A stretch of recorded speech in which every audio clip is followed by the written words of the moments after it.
Isn't this a great day? I know what Frank had to tell us was depressing, and what's happening to CAW members here is horrible. But this is a great day. We got, as Tom said, six unions, one voice, and it's really important that we're all here as a campus community standing together and speaking with one voice. Put simply, President Bernard and his team in central administration has been leading our university down a false path of privatization, corporatization, and misplaced prioritization. And although he couldn't be here to join us today, to be fair, there's a long lineup for the Xerox copier and he's been waiting for hours. But he couldn't be here, but I know some of his staff are here and they're going to be taking good notes. I trust that they'll pass it along to him because there's been a lot of knowledge and ideas passed along here today from speakers, from people in the crowd, from the signs, and I hope he hears it because this ship can be righted. We can make this a great university again. And I want to talk a bit about privatization. It's taking many forms here on campus. Frank already talked about what's happening with Airmark and custodial service, but I think the issue of privatizing education here at the university is really critical.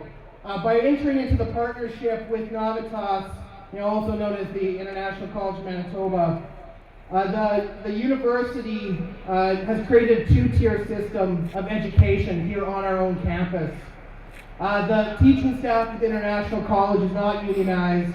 It has no collective agreement. It has no grievance procedures. They have no protections. And even though many of those teaching at the International College are also teachers here at the university, the courses they teach don't count towards job security. They don't help them build up pensions. They don't help them qualify for benefits.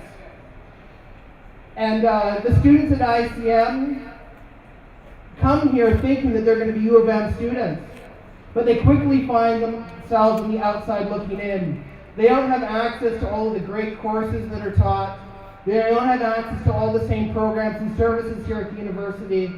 And as Milan talked about, they have no student union to stand up for their rights.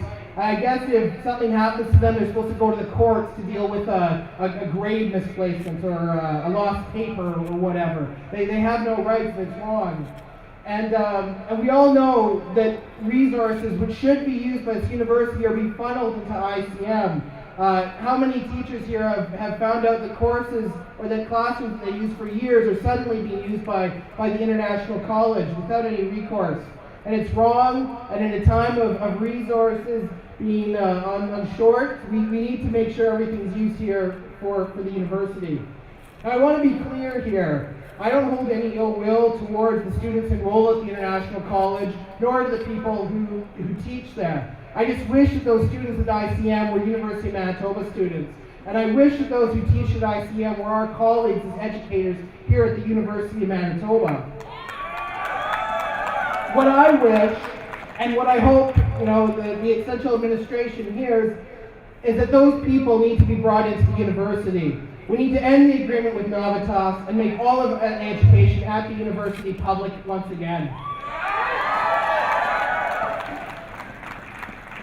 The administration needs to refocus.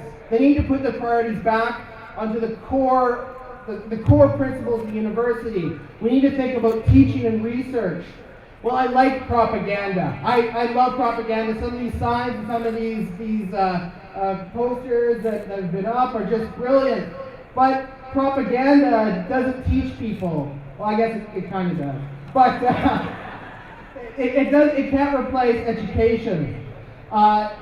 So when we're putting all these resources, what are we telling the world when we put resources into these maverick campaigns and innovator campaigns and trailblazer campaigns, while at the same time we're asking our academic departments to find 5% cuts? It's not trailblazing, and if it is trailblazing, I don't want any part of that trail, and I don't think any of you do as well.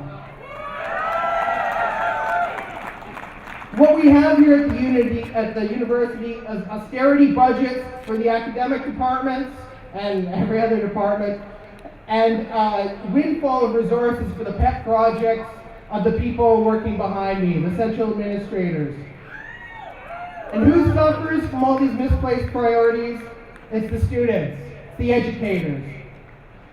Members of my local 3909 are asked to teach larger classrooms, leaving less time to meet with individual students.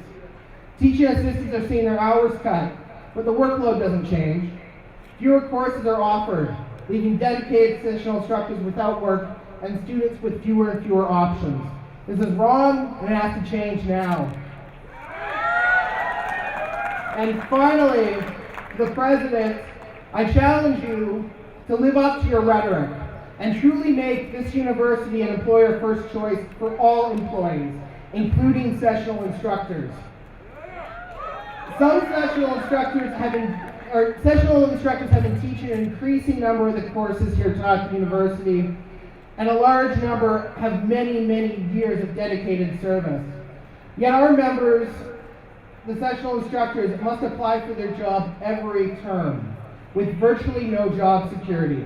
Do you imagine working for a company where every 3 months you had to reapply for your job? Well, it exists here at the University of Manitoba. And it's wrong and it needs to change.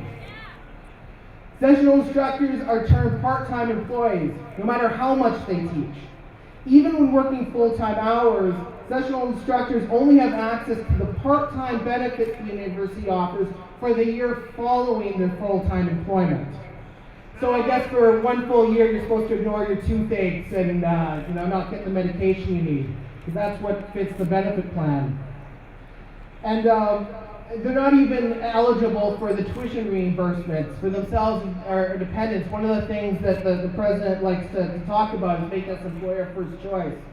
So our challenge is out to the university, to President Bernard, to live up to the rhetoric and provide some employment stability to these loyal employees and to appropriately compensate these dedicated educators for the contributions to the university. Simply, we demand nothing short of recognition and respect for all university workers. And before I hand it over here, I just want to say that, like Tom said earlier, this isn't the end, this is the beginning, and we need to keep working. And I know that if we keep working and keep united and keep the pressure on, that we can make this university the place we want it to be. Thank you.